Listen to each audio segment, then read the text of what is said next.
after Dreamgirls, like everyone said, what would be my ideal role, coming off of that to play after starting, with something as big as that. And I said, the only thing I feel could top that would be to play Aretha Franklin. And I don't know if she heard me or if she had that same thing in mind, but right after I won my Oscar for Dreamgirls, she wanted to meet me. And it was in New York.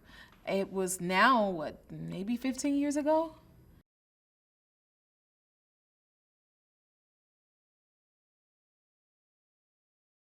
We sat down and we talked about me playing her. And she told me I was very shy.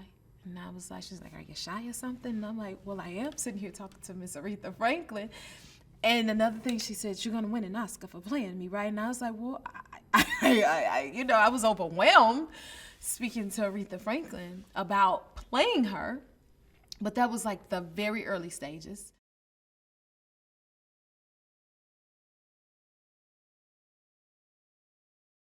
When I look back at my career, I'm like, but it's like Aretha was like the blueprint of it all when I look at it. When I auditioned for American Idol, I sang Share Your Love With Me.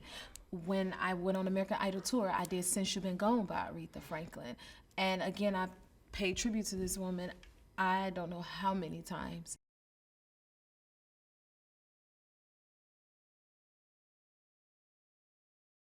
Everyone respects Aretha Franklin, right? We know her as this icon and this legend and, I mean, the queen of soul.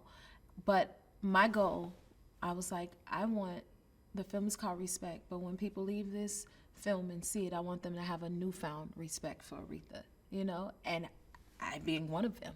After going through the process of developing the character, learning about her, her as a person, as well as an icon, as well as an artist, you can't help but to find and have a newfound respect for her.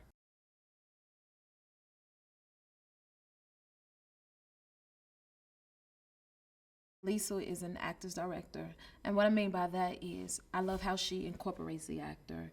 She approaches you almost like an actor, which is necessary and allows you to breathe.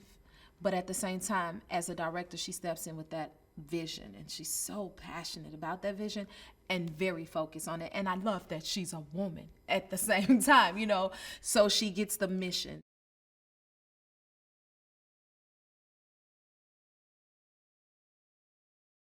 Well, when you grow up in church singing the way Aretha and I did, you learn to sing from with a purpose, with substance, to a higher calling, such as God.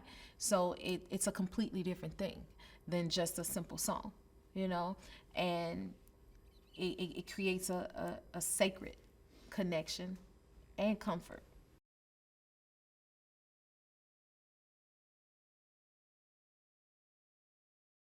Well, you know what? I think overall what gave Aretha her strength was her faith in God, and which her father was a minister, so I feel like a lot of that came from being brought up in the church, and that's something that she always kept near and dear to herself.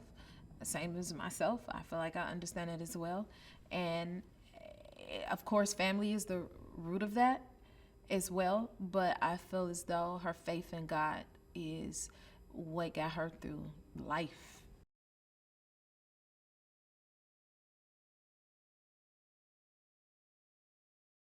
She's a part of the movement, the civil rights era, and she got to minister to the people, and she became a voice and an advocate of those things. And the music supported that, and vice versa, and the people, which I think helped make her as impactful as she is still to this day.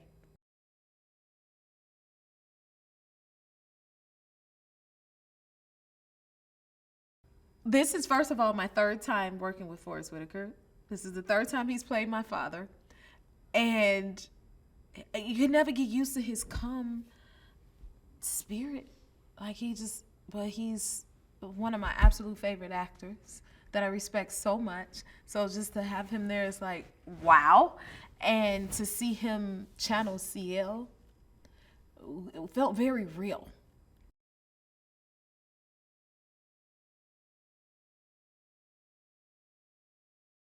Marlon is a comedian. You know, everybody's used to him joking.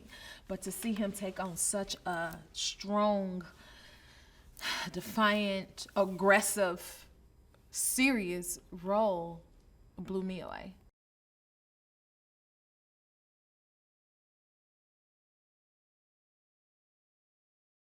For me, my only goal overall is to meet Ms. Franklin's request. She gave me an assignment. She said, "It is you, Jennifer. I want you to play me." And I knew what her wishes were, and so I felt as though this was the best way to, achieve that and to honor that.